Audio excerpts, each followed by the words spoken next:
holding off UConn to capture its first national title since 1989. Let's revisit how it went down in Indianapolis here. I mean, Michigan really controlled for most of the game. David, let's pick it up early in the second half. Michigan up 5. Big body.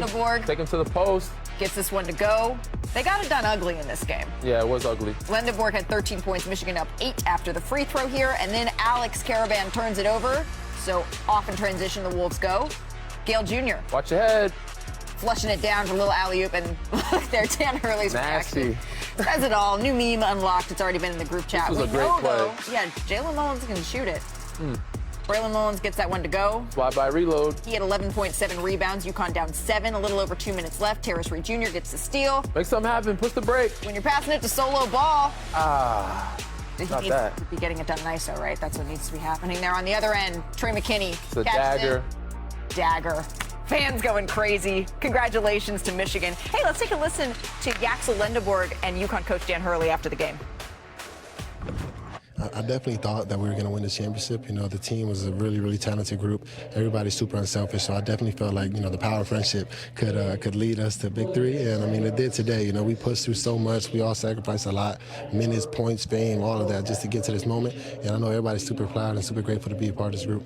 You know, this team provided the university, the fans, the staff, you know, one of the best seasons of basketball we've ever had, one of the best rides in March we've ever had. So, you know, we've won 6 national championships in UConn, so maybe this is like the 7th best season we've ever had in over a lot of years. Yeah, it was a pretty good season, Coach. But Michigan, now the first Big Ten school to win the national championship since 2000. So it's a good day to be a Wolverine. And it is always a good day when our friend Myron Metcalf joins us. Myron, is it too soon to talk a little NBA draft? I feel like we got to get into it, because which champs, when you're looking at this roster, do you think have improved their draft stock the most during this title run? Well, I think that conversation, Malika, starts with Adai Mara, the 7'3" center for Michigan. Listen, I think Wemby maybe has changed the perception of guys like that.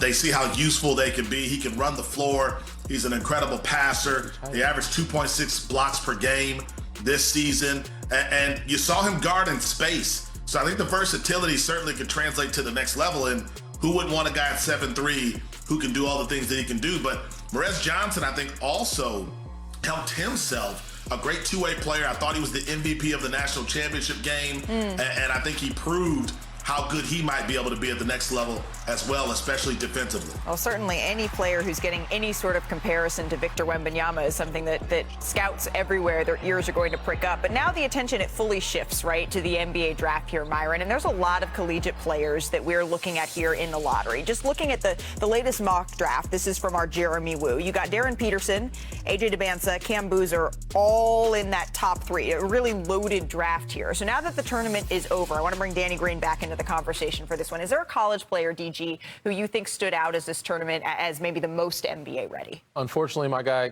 Caleb Wilson, was not in the tournament. Okay, all right. So I can't go with the Carolina guy. I thought you were going to go for it. Keaton Wagler. I mean, I like what he was doing. He's a very high IQ player. Reminds me a lot of Tyrese Halliburton. Obviously, a little bit smoother jumper, and a little bit more wiggle. Like, he can get to the basket, right to left cross. He's smart. He's patient. He takes his time. Can knock down shots. Really smooth, silky, and poised for a freshman. Like, he's done some things. I got a chance to watch him play live, and he shocked me. He really surprised me. And this tournament run for him was a good one. Took his team pretty far, and I think he could be a guy that can make some noise in the NBA draft. Should we start calling it the Wagler wiggle? Since you're saying he's got a little wiggle. He got a little wiggle. And Myron, you've been locked in on college hoops all season long. Is there another player maybe that you think looks the most NBA ready, looks the part? Yeah, I think Darius Acuff Jr. is the most intriguing prospect in the entire NBA draft. Made 44% of his threes, can get to the rim whenever he wants. I think he's a combination of some of the great point guards that Cal has coached throughout his career. We'll see how he measures in workouts, but I think he has all the tools to be a great point guard at the next level. We haven't seen many who are as skilled as Darius Acuff Jr. Certainly when we talk about March, it is oftentimes guards that are raising their stock, and Darius Acuff Jr. has done exactly that. Myron, it's your time of year. You and I are going to be chatting a whole lot as we march towards the NBA draft. We really appreciate the time. Get some rest. This has been a busy